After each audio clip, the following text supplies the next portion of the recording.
In this video I will show you how you can deploy a Ruby on Rails application on Deploio. For this we go to docs.9.ch, click on Deploio, click on Languages and click on Ruby, and here you'll find a snippet how to do this.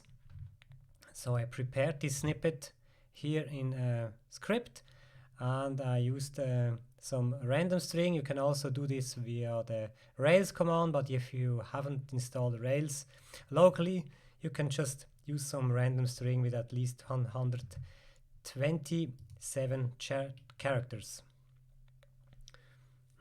So we start this script. NCTL is the command line interface that interacts with our API. Here you will find documentation how you can install NCTL from GitHub. So if you check here, it started to build this application, and if we go to our cockpit.9.ch products applications and do a reload, we see also that it created a new application named Rails, like I called it, and it's about building this application. Building means it fetches the repository and checks what programming languages it uses, and then applies a build pack and create a container image that it afterwards deploys on our platform. You don't have to do anything with it.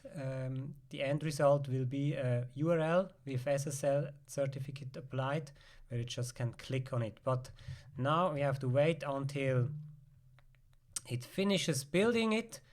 The logs can also be checked here. If we go on build logs, you will see the same like in the command line interface. Of course, you can also create the application here directly from the GUI, but it's far faster than doing it with the command line interface. So it should take a few minutes to do this, and then we should see the result.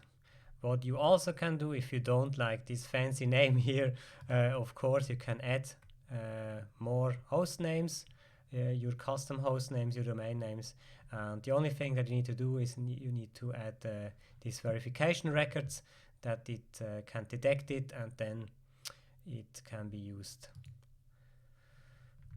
What's also possible is to put some other environment variables or build variables. You can also control some things happening in the build pack. So now we see the build is done and it's about releasing it. So there is a Docker file now. You can also download this Docker file if you want. And now the release has been done, so I can click on this and we have the running application here. So that's all. Thanks.